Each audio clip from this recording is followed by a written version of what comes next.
It is Tuesday morning, and just like all of you, we look forward to our conversations on CARICOM, where we get to understand a little bit deeper the workings of CARICOM, the institutions of CARICOM, and get a greater understanding of where we are and where we're going, from whence we've come. And so Barbados Ambassador to CARICOM, His Excellency David Comissiong, shares with all of this. He brings the information and the knowledge to all of us, and I know many of you are already benefiting from his sharings. And so again, Ambassador, good morning to you. Morning, Pearson. Pleasure to be here. Thank you so much for joining us. I trust you're better. Yes, well, I'm coming. Yes, more. I'm getting there. I'm getting there. We're all mortal, so we're getting there. We're getting there indeed. And so today I want to look at the Caribbean Court of Justice, not the furor, but the institution in itself. Where do we begin on this? Yes, well, as viewers would have heard, we have this issue going on with our Caribbean Court of Justice. Some revelations about some disquiet among the judges in the court. And as was to be predicted, those persons who mean the court ill will latched upon it to make all kinds of dire predictions about the court. But it is important that we keep things in perspective. The Caribbean Court of Justice is one of our key CARICOM institutions, and it's a historic institution because not only is it the court that we are established to adjudicate our revised Treaty of Chaguaramas. So it performs that critical function because you can't have a treaty and then you don't have a treaty body to interpret the treaty if a dispute arises to adjudicate the treaty. So we had to establish it for that purpose. But we also went on to give it a second function. And we said, look, you know, we are independent countries. Unfortunately, even though we are independent, many of our countries are still holding on to this British Privy Council, this British court, as their highest court of appeal. Let us also complete our independence by giving our Caribbean Court of Justice the function of being each country's highest national court. However, each country has to make that decision, of their own volition. And thus far, 5 of the CARICOM countries have made that critical decision to say we want our full independence. We are not prepared to allow any British court to hold that important function in our national affairs.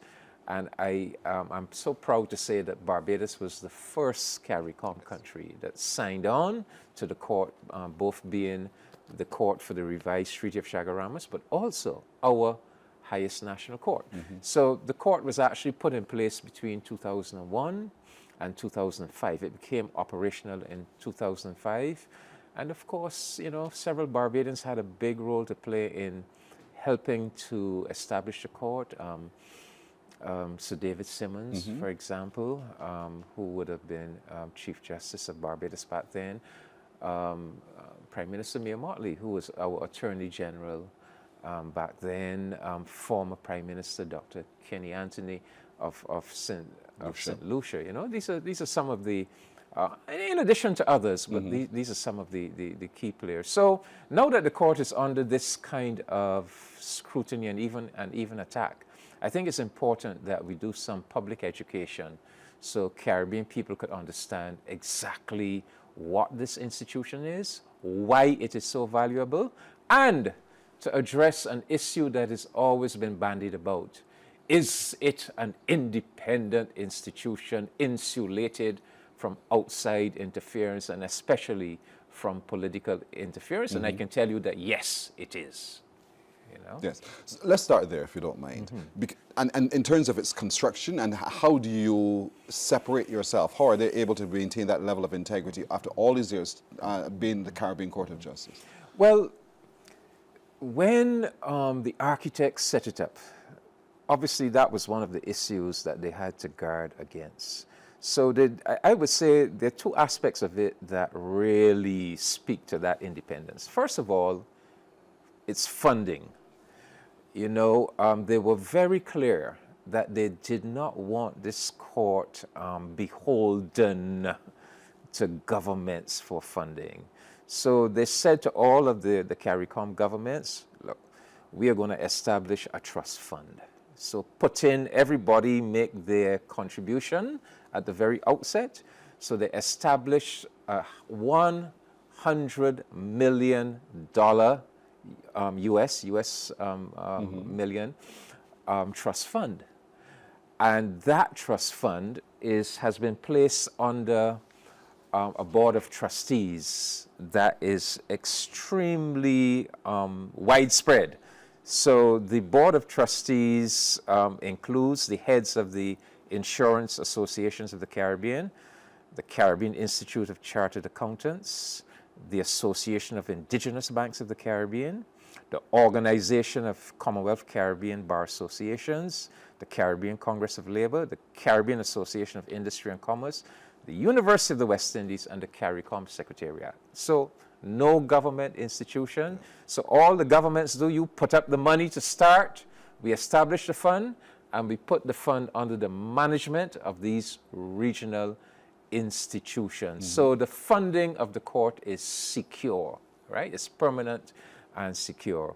Secondly, they said that we are going to establish a regional judicial and legal services commission that will be responsible for appointing the judges, that will be responsible for the overall kind of management of the court, that will be responsible for disciplining the judges. And once again, they said we are going to make this body as wide and as independent as possible so that it is above any reproach. So it is an 11-entity commission comprised of representatives from our Council of Legal Education, the University of the West Indies Law Faculty, University of Guyana Law Faculty, the private sector bar associations of CARICOM, the OECS Bar Association, the Organization of Caribbean Commonwealth Bar Associations,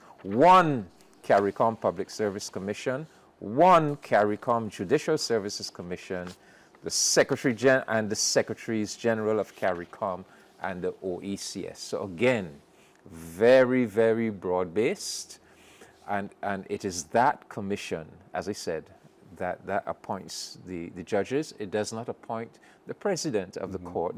There can be a maximum of 10 judges, plus 10 judges including a president. Thus far, we have appointed 7 judges, including the president. So this commission appoints the judges. This commission recommends who is to be appointed president. And then the governments have to vote for that person by a 2/3 majority. So the governments cannot identify any candidate. They have to depend on the commission saying, this is who we recommend to be appointed. Do you accept that person or not? And then they also have discipline over the judges. So for example, they can remove a judge for misbehavior or inability to carry out their duties. Other than that, once a judge is appointed, you're appointed for life. Yeah. So you have security of tenure. So once you're a judge, you have that appointment, nobody can come and hold anything over your head. But the Judicial and Legal Services Commission can remove you for misbehavior or inability to perform your functions. But you have to be subjected to a tribunal hearing. That tribunal has to recommend that you are no longer fit to serve, and then the commission can get rid of you.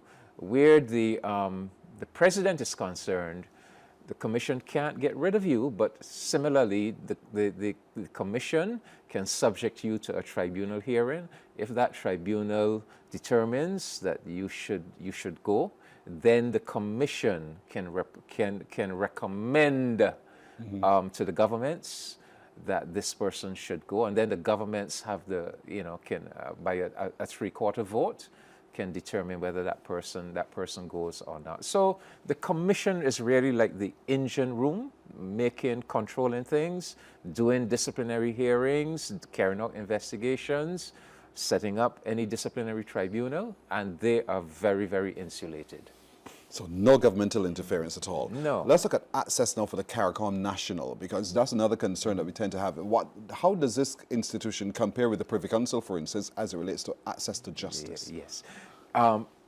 It compares extremely well. In fact, I kind of laugh. There are 5 CARICOM countries that have signed on to the court as their National Court of Appeals: Barbados, Guyana, Belize, Dominica, and fairly recently St. Lucia. Now, the others that have not signed on, I kind of laugh, because it means that you are disadvantaging your citizens. Look, to be very practical, for a CARICOM citizen who has to access the Privy Council in London, first of all, it's a very expensive enterprise, right? Not only the fees, the court fees, but then you have to retain lawyers in England. The case has to be heard in London. You have to travel, their travel expenses, their court expenses, their legal expenses. It has, I don't have the figure offhand, but it's calculated that to do an appeal, you're talking about well over 100,000, Barbados dollars. So realistically, the only CARICOM people who have access to that court in England are companies, big companies that can afford, or in the cases of like murder appeals, where you can get pro bono services in the UK for murder appeals. So the average CARICOM citizen, they say that they have a right to appeal to the Privy Council. It's a joke. It's only a theoretical right. It is not a practical right. With our Caribbean Court of Justice, on the other hand, the court is located right here in the Caribbean. It's in Trinidad and Tobago. Every CARICOM citizen has easy access to the court. If you're a poor person and you can't afford the fees are waived. If you can't get to Trinidad, sometimes the court will actually come to you, or they will do the hearings via the information technology, the virtual hearings. So everybody has access to the CARICOM, to the Caribbean Court of Justice. So it is a superior court. And the record of the court, since it has been in operation now since 2005, I mean, the record has been outstanding, And if we look at it even from a Barbadian perspective, we have absolutely no complaints. It has served us well, and it has done something that the Privy Council never did.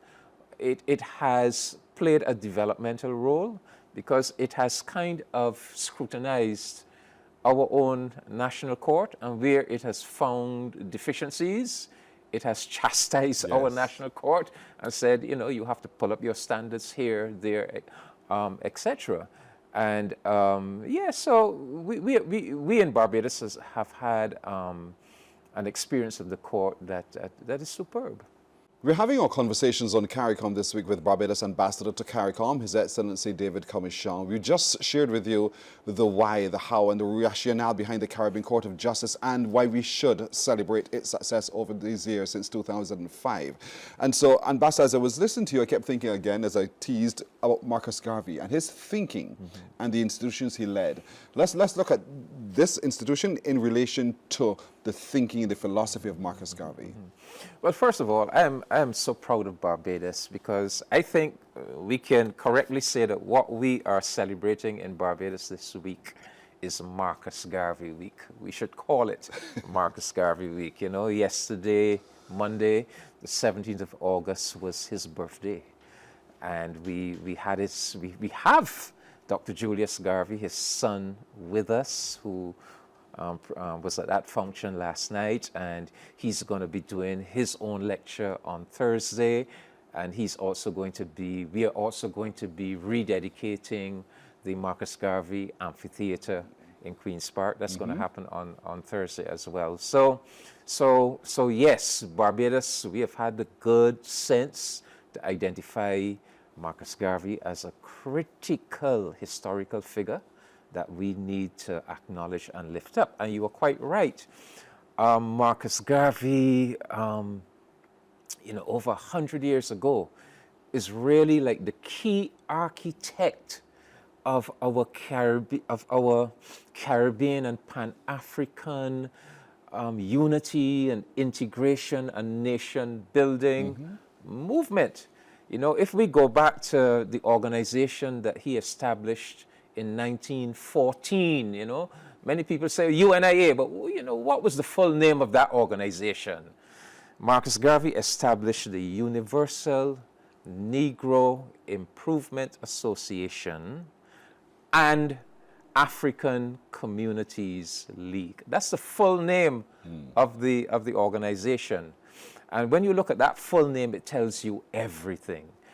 At a time when virtually the entire black world, with the exception of Ethiopia and Haiti and Liberia, the entire black world, we were all European colonies. Yeah. We had no nations.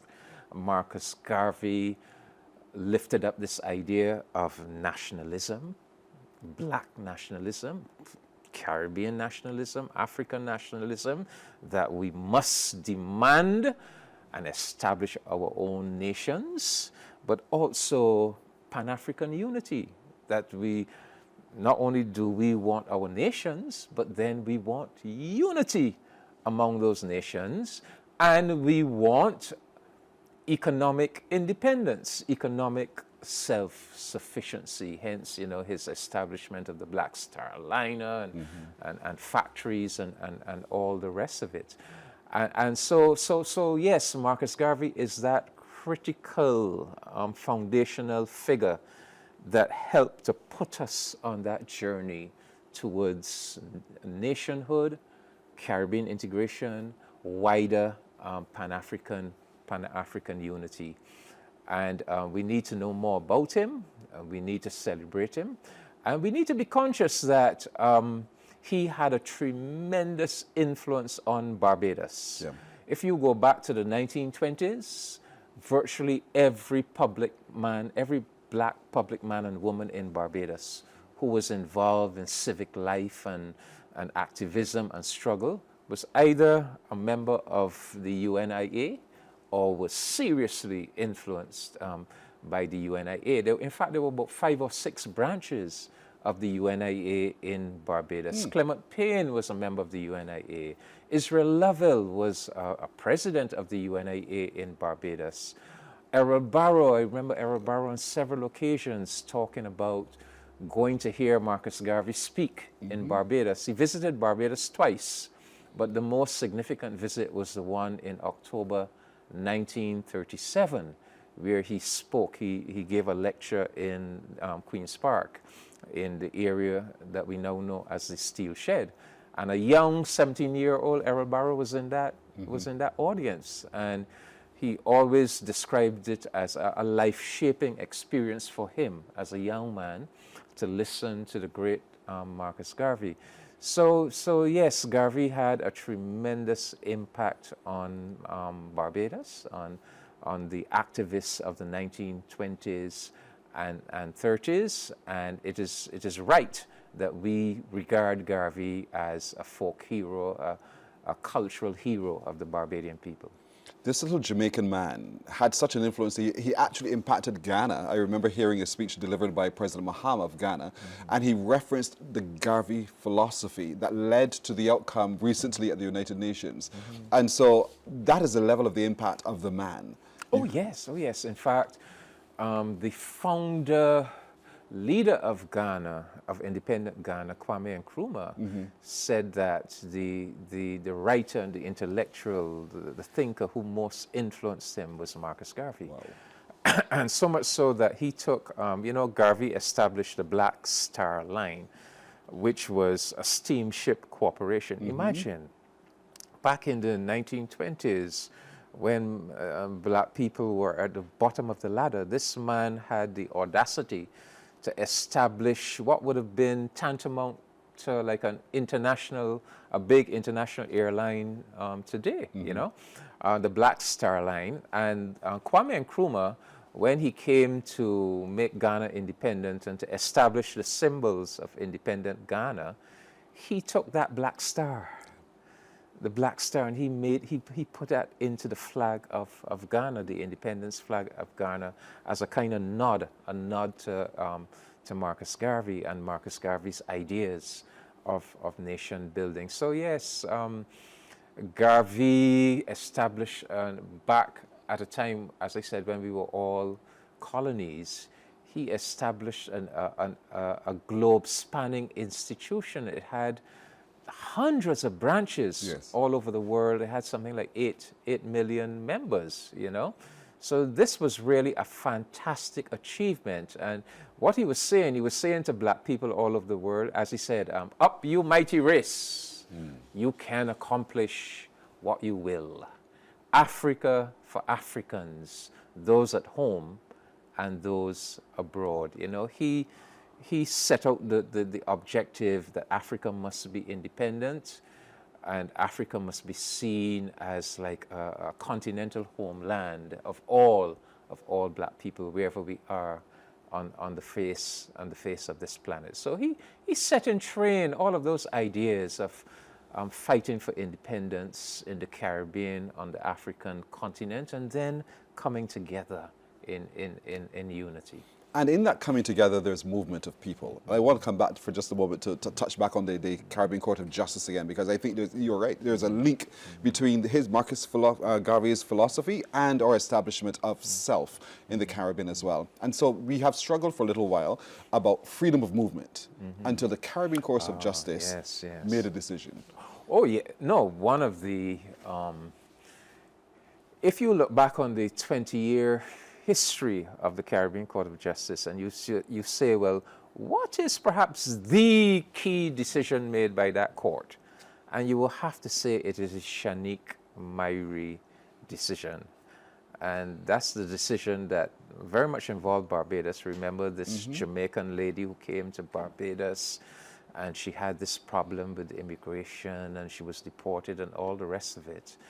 And she took her matter to court. She went to the Caribbean Court of Justice, and she won a landmark decision. And it was a decision that, even though it went against the government of Barbados, which again sends a message that that court has ruled against our governments again and again, right? Demonstrating its independence. You know, it is definitely not beholden to any government, because it has consistently ruled against our governments when they're wrong. Yes. And that was one case where it ruled for Shanique Myrie against the government of Barbados. But it was a very valuable ruling, because what the court did, you know, the revised Treaty of Chaguaramas, speaking about this, the right of CARICOM citizens to movement, but the rules and regulations and rights and responsibilities were not very well fleshed out. And the court took the opportunity to make everything absolutely clear. That this is how the system is supposed to work. These are the rights of CARICOM persons traveling across the region. This is how immigration is supposed to behave, how you are supposed to treat them.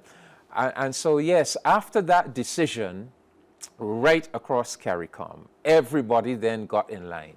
Immigration officers, you know, governments, the rights of citizens to travel and how they were to be treated and respected, all of that became pellucidly clear.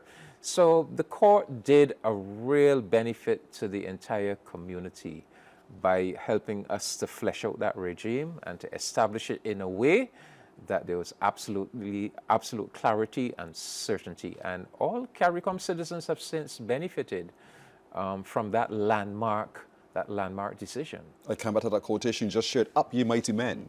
And so, mighty race, yes. Well, I call it men and women, men and women. Correct. And so the contribution of Marcus Garvey still resonates in every fabric of everything we do. How we operate as a people, how we operate in general, in practical ways. And you said Barbados is very much entwined in all of this. You mentioned Thursday. Let's talk a little bit about Thursday's activity, and because I really want people of intellect and people of just desire to know to come to be a part. Well, the dedication of the amphitheater will take place, I think, at 4 p.m. on Thursday, and then at the Daphne Joseph Hackett Theatre.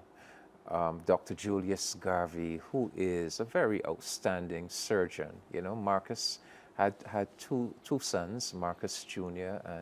and Julius, Julius is with us.